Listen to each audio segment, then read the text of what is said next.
The Mets signed Adeiny Hechavarria to a minor league deal with an invite to Major League spring training. Ken Davidoff tried his best to determine the factors that brought us to the current standstill in free agency. For the first time in 17 months, TJ Rivera is healthy and ready to take the field for the Mets. As a recipient of one of the biggest and longest contracts in MLB history, Cano gave his take on the lack of money spent on players the past 2 winters. deGrom took the mound to throw live BP for the first time this spring. Meanwhile, 60 feet, 6 inches away, Peter Alonso asked to be in the batter's box against the Cy Young winner. While the Mets had their eyes on Adeiny Hechavarria and his stellar defense, they didn't show much interest in Alcides Escobar. After half a decade without making the playoffs, Cano hopes that he can help that Mets end that nasty streak, while the Mets hope this relationship can be mutually beneficial. In what was almost a typical Mets moment, prospect Steven Felines took a liner off the leg in his first round of batting practice, but fortunately, he was fine. A huge group of Mets players including Michael Conforto, Tim Tebow, and Steven Matz participated in the Mets annual clinic for local Special Olympic athletes. Taken by the Mets in the Rule 5 draft and reaching previously unimaginable digits on the radar gun, Kyle Dowdy hopes to have big things in store for 2019.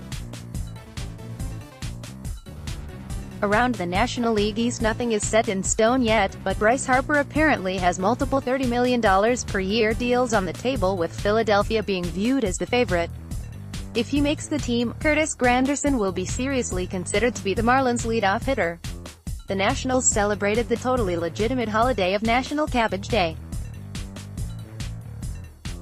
Around Major League Baseball, Rob Manfred revealed that pitch clocks will be seen during spring training, but there won't be any penalty for defying them.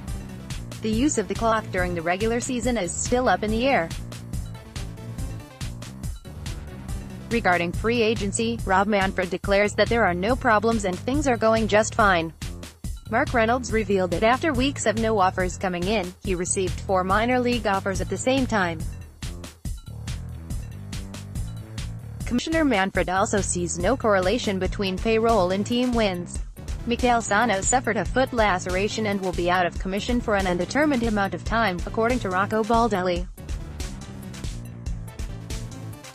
Out west, the Padres are said to have deals upward of $250 million on the table for Manny Machado and Bryce Harper. The Giants invited some very good boys and girls into the clubhouse. Chris Davis wants to stay in the green and gold long-term and hopes the Athletics feel the same way. The Brewers reunited with Mike Moustakas on a 1-year deal worth $10 million with a mutual option for the 2020 season. After a disappointing 2018, Joey Votto looks for a return to normalcy this year. If Major League Baseball faces another strike, Joey Votto plans on doing exactly what he would if there weren't walking. Danny Farquhar spoke with Peter Gammons about his comeback from a brain aneurysm. Justin Verlander came out in support of abolishing the luxury tax. Marcus Stroman expressed his disappointment that the Blue Jays haven't offered him a contract, but the team refuted those claims, saying that they had. This date in Mets history, a myriad of Mets including Sean Estes, John Valentin, and Jeff McKnight celebrate their birthdays on February 18th.